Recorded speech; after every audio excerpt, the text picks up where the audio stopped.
오늘 이야기해볼 주제는 BPF 도어인데요. 이름부터가 좀 으스으스하죠. 말 그대로 기계 속의 유령입니다. 흔적 하나 남기지 않고 시스템에 스며들어서 모든 걸 장악해버리는 정말 영리하고 미스터리한 그런 디지털 위협에 대한 이야기입니다. 자, 그럼 바로 이 질문으로 시작해 볼게요. 여러분 한번 상상해 보세요. 해커가 문을 하나도 열지 않고 굳게 닫힌 서버를 어떻게 완벽하게 제어할 수 있을까요? 정말 영화에나 나올 법한 이야기 같죠?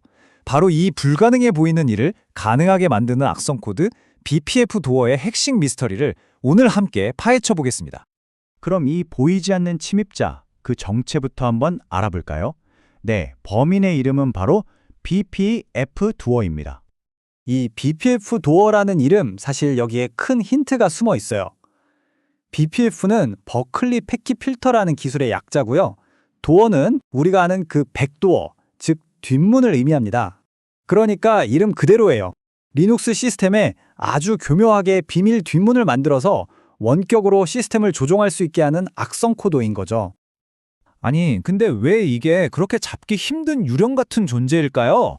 그 특징들을 보면 와, 이게 보통 악성 코드랑은 정말 차원이 다르구나 싶으실 거예요. 일단 시스템의 가장 깊숙한 곳, 그러니까 심장부라고 할 수 있는 커널에서 직접 움직여요. 이러니까 방화벽 같은 보안 시스템은 그냥 통과해버리는 거죠. 근데 진짜 놀라운 건 따로 있어요. 보통 해커들은 명령을 받으려고 문, 그러니까 포트를 열어두거든요. 근데 BPF 도어는 그럴 필요가 전혀 없어요.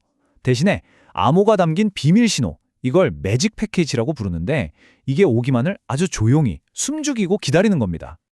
자, 그럼 이 유령은 대체 어떻게 시스템의 벽을 통과하는 걸까요? 그 비밀은 놀랍게도 시스템에 원래부터 있던 아주 정상적인 통로를 교묘하게 악용하는 데 있습니다. 여기서 등장하는 게 바로 BPF, 즉 버클리 패킷 필터인데요. 이게 원래는 절대로 나쁜 녀석이 아니에요.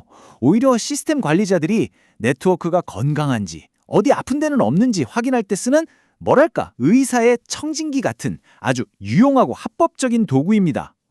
바로 이 지점에서 선과 악이 완전히 갈리는 겁니다.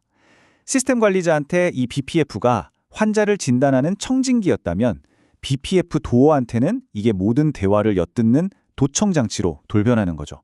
네트워크를 지나다니는 모든 정보를 엿들으면서 오직 해커가 보내는 그 비밀 신호 하나만을 기다리는 거예요. 소름 돋죠? 그럼 이 무시무시한 도청 장치를 기용한 실제 공격은 어떻게 이루어질까요? 자, 지금부터 마치 한 편의 범죄 영화를 분석하듯이 그 과정을 단계별로 한번 뜯어보겠습니다. 공격 방식은 놀라울 정도로 단순하면서도 치밀해요. 딱 3단계입니다. 첫째, 공격자가 암호가 담긴 매직 패킷을 네트워크에 슬쩍 던져요. 둘째, 시스템 아주 깊숙한 곳에서 귀를 쫑긋 세우고 있던 BPF 도어가 바로 그 신호를 낚아챕니다.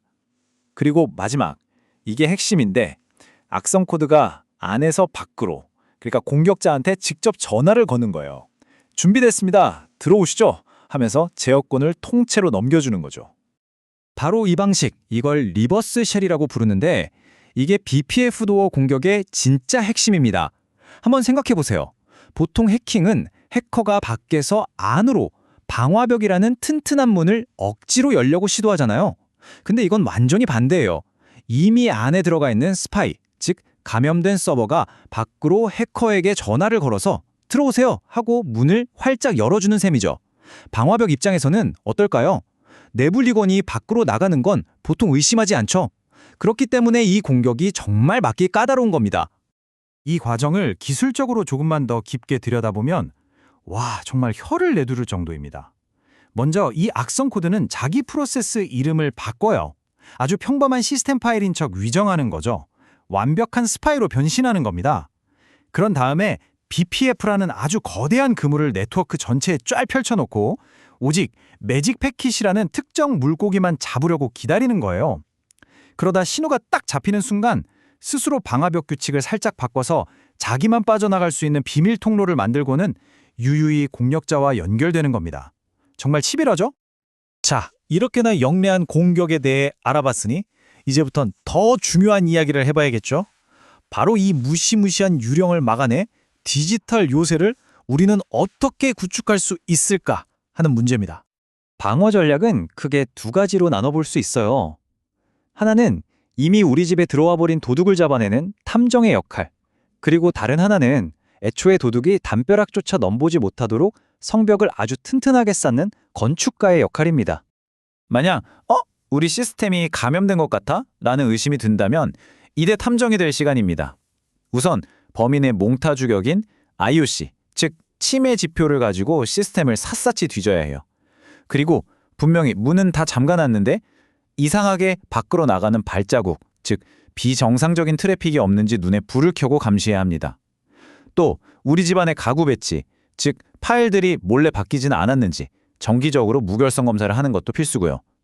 하지만 여러분도 아시다시피 가장 좋은 방어는 역시 튼튼한 요새를 미리 지어두는 거겠죠. 성벽, 즉 우리 소프트웨어에 생긴 작은 구멍들은 부지런히 최신 패치로 메워줘야 하고요. 왕의 방 열쇠나 마찬가지인 루트 권한은 정말 꼭 필요한 사람에게만, 그것도 제한적으로 줘야 합니다. 그리고 이제 성문마다 2중, 3중으로 자물쇠를 거는 것, 즉 다단계 인증을 적용하는 건 이건 이제 기본 중의 기본이라고 할 수 있겠습니다. 자, 오늘 이야기의 핵심을 딱 한 문장으로 정리해 볼까요? BPF 도어가 진짜 무서운 이유는 이게 칼이나 총 같은 뻔한 무기를 쓰는 게 아니라는 점이에요. 대신에 의사가 쓰는 메스를 훔쳐서 무기로 쓰는 거죠. 시스템을 건강하게 관리하라고 만들어둔 가장 정상적인 도구를 가장 치명적인 무기로 바꿔버리는 것. 바로 그 교묘함이 이 공격의 심장입니다. 마지막으로 미래에 대한 질문 하나를 던지면서 마무리할까 합니다. 이제는 AI가 BPF 도어보다 훨씬 더 정교하고 예측 불가능한 악성 코드를 스스로 만들어내는 시대가 오고 있습니다.